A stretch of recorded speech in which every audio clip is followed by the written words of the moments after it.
Hello everyone, welcome to English education. Students, आज हम पढ़ने वाले हैं इडियम एंड फ्रेजेस। हमने एक लास्ट वीडियो भी की थी जिसमें हमने कुछ इडियम एंड फ्रेजेस किए थे। आई होप आपको वो समझ में आ गए होंगे। उसमें मैंने आपको बताया था कि इडियम एंड फ्रेजेस क्या होते हैं, उनकी डेफिनेशन क्या होती है, उनका यूज़ हम किस तरह से करते हैं और उनका मीनिंग क्या होता है। ठीक है, तो मुझे लगता है आपको वो वीडियो अच्छी लगी होगी, आपको वो वीडियो हेल्पफुल भी रही होगी।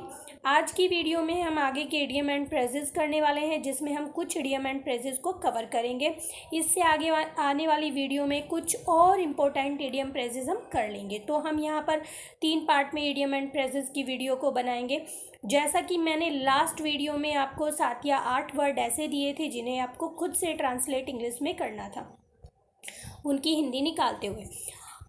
ऐसा ही हम आज की वीडियो में करने वाले हैं। आज मैं आपको 25 वर्ड्स ऐसे दूंगी जिनकी मैं हिंदी तुम्हें साथ के साथ बता दूंगी और उनको आप एक सेंटेंस में कन्वर्ट करेंगे। ठीक है, तो आपके लिए ये वीडियो बहुत ही हेल्पफुल होने वाली है। यहाँ पर आपको एक होमवर्क भी मिलने वाला है जिससे आपकी प्रैक्टिस जो है और भी अच्छी हो जाएगी। अगर आपको ये वीडियो अच्छी लगे तो एक लाइक ज़रूर करें। तो चलिए स्टार्ट करते हैं यहाँ पर वीडियो को। यहाँ पर आप देख पा रहे हैं कि जैसे कि कुछ यहाँ पर इडियम एंड फ्रेजेस लिखे हुए हैं और यहाँ पर साथ के साथ उनका मीनिंग भी लिखा हुआ है। यहाँ पर हिंदी मीनिंग लिखा हुआ है। मैं आपको हर एक वर्ड का इंग्लिश मीनिंग भी बताने वाली हूँ, ठीक है, जिससे आपको और ज़्यादा हेल्प मिलेगी। आप हिंदी और इंग्लिश दोनों में ही इनका मीनिंग समझ लेंगे। तो यहाँ पर फर्स्ट लिखा हुआ है fall foul of. Fall foul of का हिंदी मीनिंग दिया है किसी से दुश्मनी मोल लेना। तो आप इस तरह से भी हम लिख सकते हैं इसको, टू गेट इनटू ट्रबल, किसी परेशानी में फंसना। अगर हम किसी से दुश्मनी मोल लेते हैं तो क्या है, ऑब्वियसली हम जो है किसी परेशानी में फंस जाते हैं। ठीक है, तो यहाँ पर सेंटेंस भी दिया गया है, this new clerk continuous with his criticism like this he will soon फैल फाउल ऑफ द मैनेजर। ठीक है, तो यहाँ पर इस तरह से हमें हिंदी मीनिंग भी पता चल रहा है और साथ के साथ हम इसका इंग्लिश मीनिंग को भी जान पा रहे हैं और साथ में ही हम इसे सेंटेंस में चेंज करना सीख रहे हैं। तो यहाँ पर सेंटेंस दिया गया है fall in with. Fall in with का हिंदी मीनिंग दिया गया है यहाँ पर सहमत होना। हम इसे इंग्लिश में इस तरह से भी कह सकते हैं, जिसका मीनिंग हम कुछ और भी निकाल सकते हैं। सहमत होना यानी कि किसी के साथ एग्री करना। जब हम एग्री करते हैं तो हम इसे इंग्लिश में इस तरह से भी कह सकते हैं, to begin to spend time, किसी के साथ अपना टाइम को स्पेंड करना विद ए सर्टेन पर्सन और ग्रुप, किसी एक पर्सन, किसी निश्चित पर्सन और ग्रुप के साथ। तो हम यहाँ पर सहमत होना इसका हिंदी मीनिंग निकाल सकते हैं। He found my plan very profitable and so readily fail in with it. तो इस तरह से हम इसे एक सेंटेंस में चेंज कर सकते हैं। तो यहीं पर हमने जाना कि इसका इंग्लिश मीनिंग, इसका हिंदी मीनिंग है सहमत होना और इंग्लिश मीनिंग हम इसका इस तरह से निकाल सकते हैं, to begin to spend time with a certain person और ग्रुप। आगे देखते हैं, फाल टू वंस लॉट। तो फाल टू वंस लॉट का हिंदी मीनिंग यहाँ पर लिखा है नसीब में होना। फाल टू वंस लॉट का हम इंग्लिश मीनिंग इस तरह से भी निकाल सकते हैं, टू बिकम वंस ड्यूटी और job. To become one's duty और जॉब। ठीक है, नसीब में होना, इसका हिंदी मीनिंग हम इस तरह से भी निकाल सकते हैं। तो आप इंग्लिश मीनिंग को भी समझकर, ये नहीं है कि एक फ्रेज या एक इडियम का बिल्कुल सेम ही मीनिंग होता है, जो यहाँ पर लिखा गया है वही होता है, नहीं, इसका दूसरा मीनिंग भी हो सकता है। तो यहाँ पर है, I fell to my lot to become a writer। I fell to my lot to become a writer. ठीक है, तो यहाँ पर देखो, आपको मैंने बताया था लास्ट वीडियो में कि कुछ जो इडियम और फ्रेजेस होते हैं वो कन्फ्यूजनल होते हैं। तो यहाँ पर भी आप देख पा रहे हैं कि ये कन्फ्यूजनल है। तो ऐसे जो इडियम या फ्रेजेस हैं उन्हें आप अंडरलाइन कर सकते हैं, उन्हें आप बार बार से रिपीट कर सकते हैं, जिससे कि वो उन्हें आप अच्छे से याद कर सकें। तो आगे चलते हैं, आगे लिखा हुआ है फैमिली लाइकनेस। फैमिली लाइकनेस का हिंदी मीनिंग यहाँ पर दिया गया है पारिवारिक समानता। क्या दिया गया है, पारिवारिक समानता। हम इस तरह से इसे इंग्लिश में कह सकते हैं, द फैक्ट बीइंग सिमिलर और अपीयरेंस। ठीक है, समझ आ गया होगा। द फैक्ट बीइंग सिमिलर और अपीयरेंस। तो यहाँ पर जो सेंटेंस दिया गया है, there is a family likeness between the two cousins. ठीक है, तो एज ए अपीयरेंस समझ लो या फिर एज ए फैक्ट समझ लो, तो यहाँ पर सिमिलरिटी दिखाई गई है। नेक्स्ट है धीरे धीरे प्रगति करना, यानी कि गेन ग्राउंड। गेन मीन्स क्या होता है? प्राप्त करना। ठीक है, गेन ग्राउंड, धीरे धीरे प्रगति करना। तो आप इसे इंग्लिश में इस तरह से कह सकते हैं, to make progress, to become stronger और मोर पावरफुल। ठीक है, क्या कह सकते हैं? To make progress, to become stronger और मोर पावरफुल, धीरे धीरे प्रगति करना। तो India lost the first 2 matches but began to gain ground gradually. धीरे धीरे उसने क्या किया?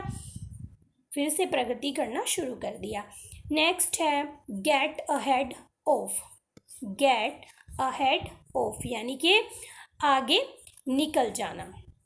तो यहाँ पर इसका मीनिंग यही है, गेट अहेड ऑफ का मतलब आगे निकल जाना। ये कन्फ्यूजनल नहीं है, यहाँ पर आप इसकी जो इंग्लिश है यानी कि जो इडियम है इसी से समझ पा रहे हैं।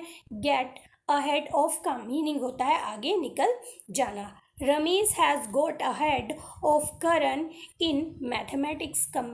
अब जो ये कंपटीशन है ये आपकी क्लास में भी चलता है, मैं जानती हूँ। तो आप यहाँ पर लिख सकते हैं अपने किसी एक सेंटेंस को, अपने से रिलेटेड। अगर आप अपने से रिलेटेड कोई सेंटेंस लिखते हैं तो बिल्कुल आपका सेंटेंस सही होने वाला है। ठीक है, आगे लिखा हुआ है gate even with. Gate even with का मीनिंग दिया गया है बदला लेना। गेट इवन विद आप इस तरह से भी लिख सकते हैं, you mean that you are going to cause them the same amount of harm, यानी कि किसी को हानि पहुंचाना, बदला लेना। अब बदला किस तरह से लिया जाएगा? कोई ऐसे तो नहीं लिया बदला ऐसे तो नहीं लिया जाता कि कोई अच्छा काम करे तो हम उसका बदले में अच्छा करें, इसे हम बदला लेना नहीं कहते हैं। बदला लेना होता है कि उसे हार्म पहुंचाना, उसे नुकसान पहुंचाना। The other day Karan made a fool of Rakesh. ठीक है, and now Karan want to get even with him. पहले क्या किया? राकेश ने उसके साथ ऐसा किया। ठीक है, अब उसे मूर्ख बनाया। अब क्या? करण चाहता है उसके साथ ऐसा ही करना। ओके, उससे बदला लेना चाहता है। तो इस तरह से हम लिख देंगे इसको। इंग्लिश में हम लिख सकते हैं, you mean that you are going to cause them the same amount of harm. बिल्कुल उतनी ही हानि पहुंचाना, बिल्कुल वैसे ही बदला लेना। तो आगे देख लेते हैं, get hold of. Get hold of नहीं आएगा, यहाँ पर आएगा गेट होल्ड ऑफ। ठीक है, मतलब समझ पाना। ठीक है, क्या मीनिंग हो जाएगा इसका? मतलब समझ पाना। यहाँ पे ये मिसप्रिंट हो रहा है। I was quite four from the stage and could not get hold of what the speaker was saying. हमें नहीं समझ में आया कि मतलब समझ में नहीं आया कि स्पीकर क्या कह रहा है।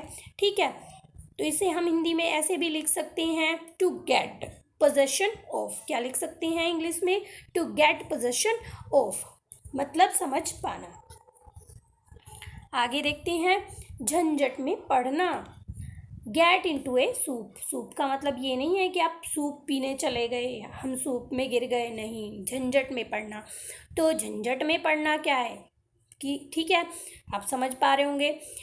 यहाँ पर इसका मीनिंग ये भी हो सकता है, to be in a dangerous situation. एक खतरनाक सिचुएशन में होना, झंझट में पड़ जाना। क्या हो सकता है? To be in a dangerous situation. और डेंजरस सिचुएशन में क्या होता है? आपको ले लेते हैं, जैसे कि आप एक स्टूडेंट हैं, जब आप नहीं पढ़ पाते हैं, आपका एग्ज़ाम होता है या फिर टेस्ट होता है, तो आपको तो ऐसा लगता है पता नहीं क्या झंझट आ गया है, ये क्या हमारे सिर के ऊपर लाद दिया गया है। लेकिन कोई सिचुएशन होती है, हर एक सिचुएशन से निकलने का एक रीज़न भी होता है और उसके लिए एक क्लू भी होता है। ठीक है, तो यहाँ पर आपको बस इतना ही समझना है कि इसका मीनिंग क्या होता है। इसका मीनिंग होता है झंझट में पढ़ना। इंग्लिश में आप इसे ये भी कह सकते हैं, to be in a dangerous situation. आगे देखिए, आगे लिखा गया है गेट रिड ऑफ। ये तो इजी सा है। गेट रिड ऑफ तो आप ओकेजनली बोलते रहते हो, तो गेट रिड ऑफ कई बार बुक्स में, चैप्टर्स में भी इसका यूज़ किया जाता है। ओके, तो यहाँ पर गेट रिड ऑफ का मतलब है छुटकारा पाना, और इसका मतलब छुटकारा पाना ही होता है, ठीक है। डिस्कॉर्ड आप इसे कह सकते हैं। Don't ask what all I had to do to get rid of a bore like Rohan. पूछो मत कि क्या किया। अगर कोई इंसान ऐसा हो जो तुम्हें बोर करता रहे, तो पूछो मत कि कैसे उससे हमें छुटकारा मिला। बिल्कुल सिंपली आप, जैसे कई बार आप कुछ सिचुएशन फेस करने लग जाते हो, तो आप बोर होने लगते हो, तो क्या बाद में क्या बातें चलती हैं आपके बीच, फ्रेंड सर्कल में, स्टूडेंट सर्कल में चलती हैं कि भाई पता नहीं हमने तो कैसे उस आदमी से छुटकारा पाया है, ठीक है, उस सिचुएशन से हमें कैसे छुटकारा मिला है। आगे देखते हैं get through with. Get through with का इंग्लिश मीनिंग आप इस तरह से लिख सकते हैं, get through with to succeed in making contact with someone, ठीक है। क्या है? To succeed in making contact with someone, काम पूरा करना भी इसका हिंदी मीनिंग है, ठीक है। When will you get through with your homework, when will you get through with your homework. आगे देखते हैं to wind of. To wind of क्या होता है? रहस्य का पता लगाना। टू विंड ऑफ, रहस्य का पता लगाना। यू हियर अबाउट इट, इसका इंग्लिश मीनिंग हो सकता है यू हियर अबाउट इट। मैंने आपको पहले ही कहा है कि इस तरह के जो कन्फ्यूजनल वर्ड हैं उन्हें आप एक नोटबुक में लिख सकते हैं, उन्हें अंडरलाइन कर सकते हैं, उन्हें बार बार रिपीट कर सकते हैं, तो कन्फ्यूजनल को आप इस तरह से लिख सकते हैं। तो यहाँ पर हम सेंटेंस कैसे बनाएंगे? There was a well guarded conspiracy but somehow the government got wind of it. तो ये आपका सेंटेंस इस तरह से बन जाता है। नेक्स्ट है अवसर देना।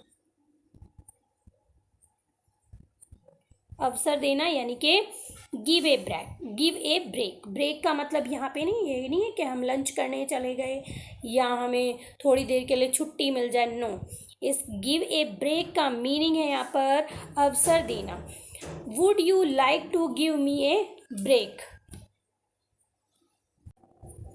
तो यहाँ पर हम गिव ए ब्रेक को use to tell someone to stop bothering you भी लिख सकते हैं कि हमारी चिंता करना बंद करो, हमें अवसर दो, ठीक है। तो क्या हो सकता है? Use to tell someone to stop bothering you. Next देख लेते हैं। आगे सेंटेंस दिया गया है give a piece of mind. Piece of mind, यहाँ पर पीस की स्पेलिंग आपकी मिसप्रिंट हो रही है, यहाँ पर स्पेलिंग हो जाएगी आपकी ये वाली। तो क्या हो जाएगा? Give a piece of mind यानी कि कोसना। और इंग्लिश में हम इसे क्या कह सकते हैं? To speak to someone in an angry way. क्या हो जाएगा? To speak to someone in an angry way यानी कि कोसना। Give a piece of mind. He is so negligent in his work that I had to give him a piece of my mind, ठीक है। आगे देख लेते हैं। आगे लिखा है go through fire and water। go through fire and water का मीनिंग हम इंग्लिश में लिख सकते हैं to face many challenges। क्या हो सकता है? to face many चैलेंजेस यानी कि कोई भी खतरा मोल लेना। गो थ्रो फायर का इंग्लिश मीनिंग हो सकता है टू फेस मैनी चैलेंजेस, कोई भी खतरा मोल लेना। A patriot is ready to go through fire and water to serve his motherland. ये तो सभी जानते हैं कि जो देशभक्त होते हैं वो हमेशा तैयार रहते हैं किसी भी खतरे को मोल लेने के लिए, ठीक है। आप अपनी तरफ से भी कोई सेंटेंस लिख सकते हैं। गो थ्रो, आगे सेंटेंस दिया गया है go through with. Go through with का यहाँ पर मीनिंग दिया गया है कोई काम अंत तक करते रहना। कोई काम अंत तक करते रहना, इसे हम इंग्लिश में कह सकते हैं to do something that one had plan to promise, ठीक है। कैसे लिख सकते हैं? To do something that one had plan of promise, ठीक है। तो इसे हम कैसे सेंटेंस में चेंज कर रहे हैं? Do you have the determination enough to go through with this job. ठीक, आगे देखते हैं। कानून का सहारा लेना, टू गो टू लो, कानून का सहारा लेना। In India people go to law in on very petty issue, छोटे छोटे इशू पर, ठीक है, बताया जा रहा है कि छोटे छोटे इशू पर क्या करते हैं, कानून का सहारा लेते हैं। आगे सेंटेंस है go to town. Go to town का हिंदी मीनिंग है कोई काम ध्यानपूर्वक करना। क्या है इसका हिंदी मीनिंग? कोई काम ध्यानपूर्वक करना। हम इसे इंग्लिश में कह सकते हैं to do something in a detail, ठीक है, क्या कह सकते हैं, to do something in a detail, कोई काम ध्यानपूर्वक करना। The interior decorator went to, go की यहाँ पर सेकेंड फॉर्म दी गई है, कोई फर्क नहीं पड़ता है, went to town on my flat and made it like a palace, यहाँ पर प्लेस नहीं पैलेस आ जाएगा, ठीक है। आगे लिखा हुआ है गुड डील। गुड डील का इंग्लिश मीनिंग होता है हिंदी मीनिंग होता है बहुत मात्रा में, हम इसे अच्छा सौदा भी कह सकते हैं, ठीक है, प्रॉफिटेबल भी कह सकते हैं। आगे बात समझ में। तो यहाँ पर this sofa set has cost me a good deal of money. आगे है गुड ह्यूमर। गुड ह्यूमर को कहा जा रहा है प्रसन्नचित होना या अच्छा हास्य भी हम इसे कह सकते हैं, ठीक है, good humorous. He has got a promotion today so he is in good humour, ठीक है, उसे आज अच्छा प्रमोशन मिला इसलिए वो एक अच्छे मूड में है, ठीक। फिर है hammer and Tong. Hammer and Tong को हम इंग्लिश में फोर्सफुल्ली भी कह सकते हैं। क्या कह सकते हैं? फोर्सफुल्ली भी कह सकते हैं, यानी कि बड़े जोर शोर से, बड़े जोर जोर से, ठीक है। The opposition went for the government's policies hammer and tongs, ठीक है। The opposition went for the government's policies hammer and tong. तो हैमर एंड टोंग हमने क्या कहा है? फोर्सफुल्ली भी हम इसे कह सकते हैं। Hang by A thread. Hang by A thread का हिंदी मीनिंग होता है बहुत नाजुक स्थिति में होना। हैंग बाई ए थ्रेड को हम very dangerous situation to be very close to death भी कह सकते हैं। हम यहाँ पर इसके इंग्लिश में दो मीनिंग बता रहे हैं, वेरी डेंजरस सिचुएशन या फिर to be very close to death, दोनों ही हो सकता है, बहुत नाजुक स्थिति, यहाँ पर इसका हिंदी मीनिंग है। Ramesh has been badly injured in the train accident and he is still hanging by a thread, ठीक है। तो हैंगिंग बाय ए थ्रेड का मतलब है बहुत ही नाजुक स्थिति में होना। आगे है hard of hearing. Hard of hearing का मतलब है इंग्लिश में, यहाँ पे हिंदी में दिया गया है कुछ हद तक बहरा, यानी कि हियर टू लिमिटेड, क्या हो जाएगा? हियर टू लिमिटेड या हियर इज लिमिटेड, जो सुनना है वो एक लिमिट तक है, तो कुछ हद तक बहरा होना। You will have to speak a little louder as Mr Roy is hard of hearing, ठीक है। तो ये हो गया है हार्ड ऑफ हियरिंग का मीनिंग, कुछ हद तक बहरा होना। आगे देख लेते हैं। आगे लिखा है हार्ड अप। हार्ड अप का हिंदी मीनिंग दिया गया है यहाँ पर रुपयों की तंगी होना। हार्ड अप का हिंदी मीनिंग है रुपयों की तंगी होना। Having little to no money, यहाँ पर हम इसका इंग्लिश मीनिंग देते हैं having little to no money, रुपयों की तंगी होना। Ever since he has left his job he has been quite hard up, ठीक है। तो आगे देखते हैं इवन नाउ एंड देन, अक्सर या फिर हम कह सकते हैं बंधुआ। क्या कह सकते हैं यहाँ पर? बंधुआ कह सकते हैं। एवरी नाउ एंड देन, और इंग्लिश में हम कह सकते हैं इसको आल्सो पीरियोडिकल। क्या कह सकते हैं? Also periodical. We are very good friends and visit each other every now and then, ठीक है। ऑल्सो पीरियोडिकल या फिर एवरी सो ऑफन भी हम इसे कह सकते हैं। आगे लिखा हुआ है फेड अप विद, तंग आ जाना। क्या है इसका Hindi meaning? Fed up with का हिंदी मीनिंग दिया गया है तंग आ जाना। I am fed up with this daily drag. ठीक है, तो यहाँ पर इसका हम हिंदी मीनिंग लिखते हैं तंग आ जाना, फेड अप विद। तो यहाँ पर आप फिर से देख पा रहे हैं कि ये कन्फ्यूजनल है। कन्फ्यूजनल को आप बार बार मैं आपसे बोलती हूँ कि आप एक नोटबुक में इसे लिख कर रखेंगे, उसके बाद आप इसको रिपीट करेंगे, अंडरलाइन करेंगे, जिससे कि आपको पहले से ही पॉइंट आउट रहेगा, आपको जानकारी रहेगी कि ये सारे वर्ड जो हैं, ये सारे इडियम्स हैं, ये सारे फ्रेजेस जो हैं, ये कन्फ्यूजनल है और इन्हें हमें बार बार पढ़ना है, क्योंकि कुछ ऐसे होते हैं जो अभी हम आगे पढ़ने वाले हैं, जिनको मैं आपको होमवर्क में दूंगी, आपको करने के लिए दूंगी, तो उन्हें तो आप इजीली कर लेंगे, उन्हें आपको नोट डाउन करने की ज़रूरत नहीं पड़ेगी। अगर आप वो आ जाते हैं तो उन्हें तो आप इजीली लिख सकते हैं। अगर आपको वीडियो अच्छी लग रही है तो प्लीज़ एक लाइक ज़रूर करें। तो आगे देखते हैं, यहाँ पर येलो फीलिंग लिखा हुआ है जो गलत है, यहाँ पर हम लिखते हैं फैलो। ठीक है, क्या लिखते हैं? फैलो फीलिंग। फैलो मीन्स होता है भाईचारा, अपनापन। ठीक है, तो यहाँ पर हमने लिखा फैलो फीलिंग।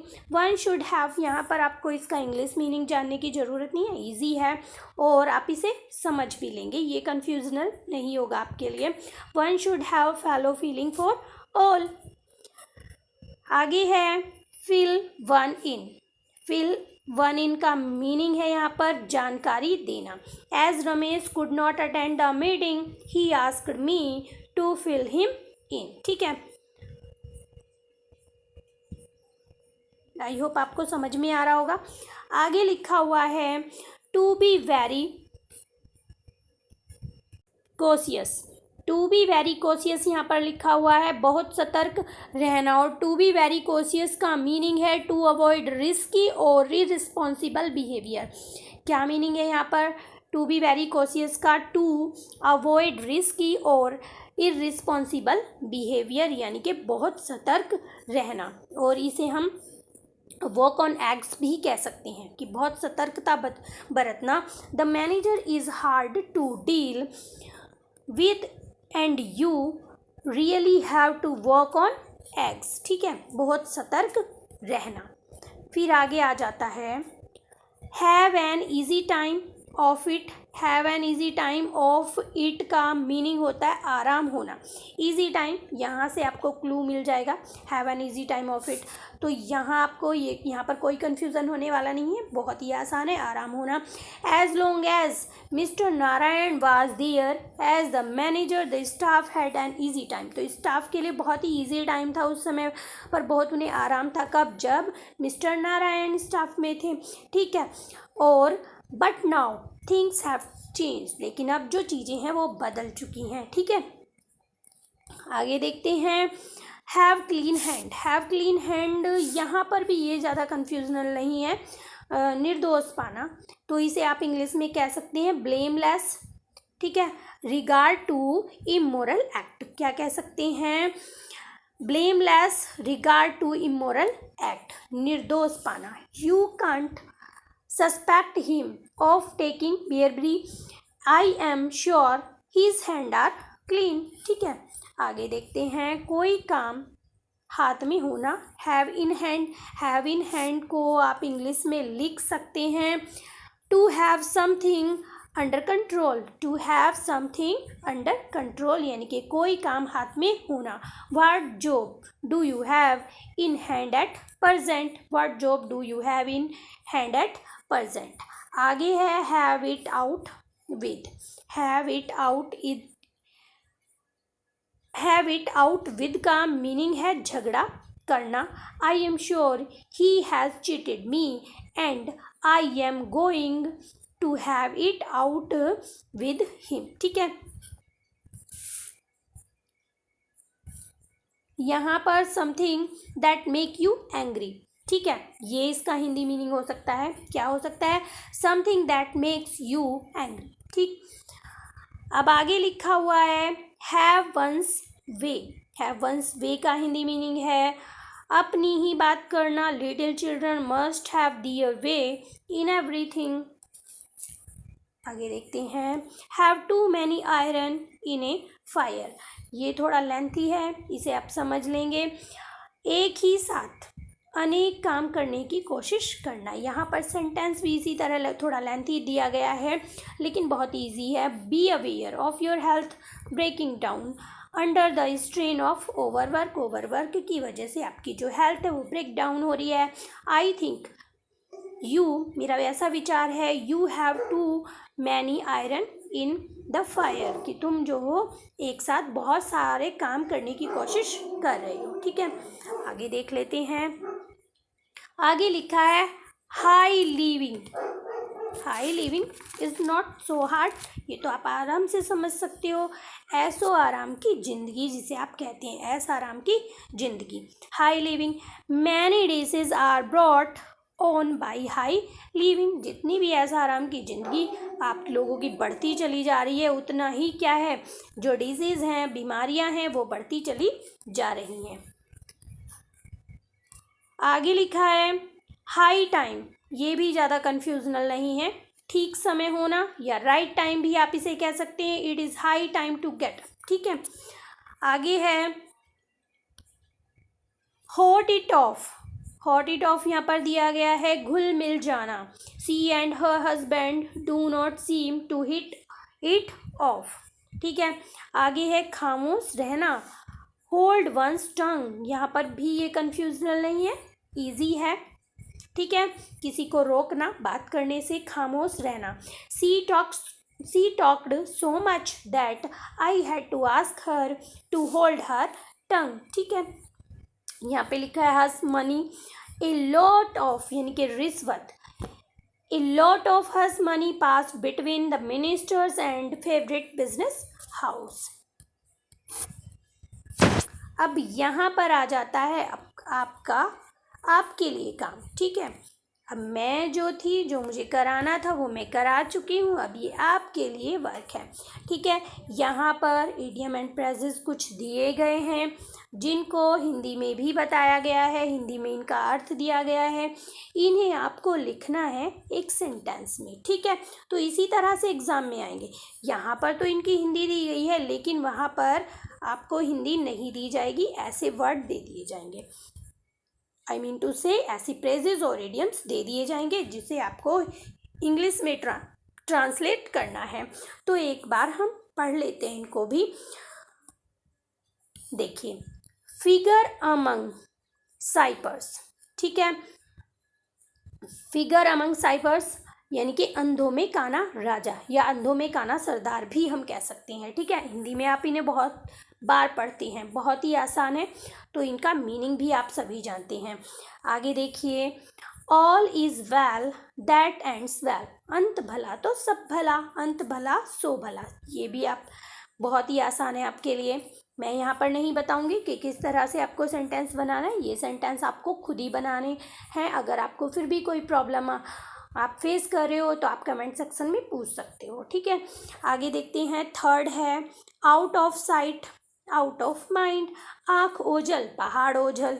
ठीक है, आगे लिखा हुआ है might is right. Might is right यानी कि जिसकी लाठी उसी की भैंस। जिसकी लाठी उसकी भैंस, यानी कि माइट कहा गया है यहाँ पर ताकत को, राइट कहा गया है यहाँ पर अधिकार को। ठीक है, तो आप समझ पा रहे हैं, जिसकी लाठी उसकी भैंस। ठीक, आगे देख लेते हैं।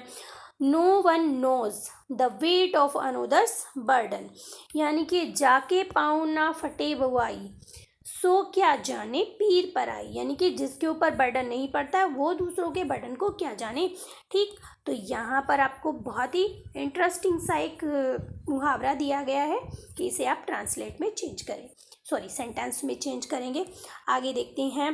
Tit for tat so easy, आपने हजारों बार पढ़ा है, जैसे को तैसा। ठीक है, आगे देखते हैं। होप सस्टेन्स लाइफ, जब तक सांस तब तक आस। ठीक, होप तो आप जानते ही हैं, आशा, और लाइफ के बारे में भी जानते हैं, सस्टेंस के भी बारे में आप सभी जानते हैं, तो ये तो आपके लिए बहुत ही आसान हो सकता है। आगे देखते हैं। The deeper the well the sweeter the water. जितना गुड़ डालोगे उतना ही मीठा। अब आप बिल्कुल देख पा रहे हैं कि हिंदी का मीनिंग एकदम अलग है और इंग्लिश का मीनिंग थोड़ा कन्फ्यूजनल है, ठीक है।